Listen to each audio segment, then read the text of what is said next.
In today's video, I'm going to teach you automating VPS resource monitoring with scheduled SSH checks and email alerts. We're building a simple, reliable workflow that keeps an eye on your server's RAM, disk, and CPU usage and pings you by email if anything gets too high.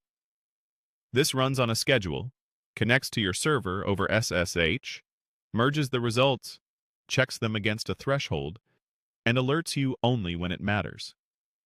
Start by creating a schedule trigger node so the workflow runs automatically. Set it to fire every 15 minutes. That interval is a solid balance between timely alerts and low overhead, and it ensures your server health is checked regularly throughout the day. If your tool supports time zone selection, confirm it matches your operations to keep logs consistent.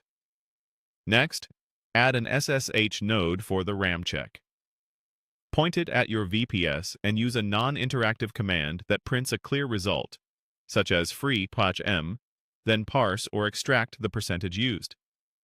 Keep the command concise so the output is predictable. Key-based authentication is a good choice here for security and reliability. Make sure your command exits cleanly and returns plain text your workflow can read. Add a second SSH node for disk usage. Use a command like df/phma to get a stable, parsable format for the root file system. Pull the percentage used value and keep it in a clearly named field, such as disk usage, so it's easy to reference later. Add a third SSH node to measure CPU usage. A common approach is to read the idle percentage and subtract from 100 to get actual usage. For example, top BN1 can provide a snapshot you can parse. As with the others, keep it simple and return only what you need, like a single numeric value. Now connect all three SSH nodes to a merge node to combine CPU, RAM, and disk results into one unified output.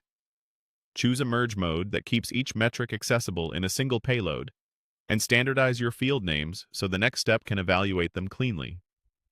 Add an IF node to check whether any of the usage values are greater than or equal to 80%. This threshold is a sensible default for early warning, and you can easily tune it later.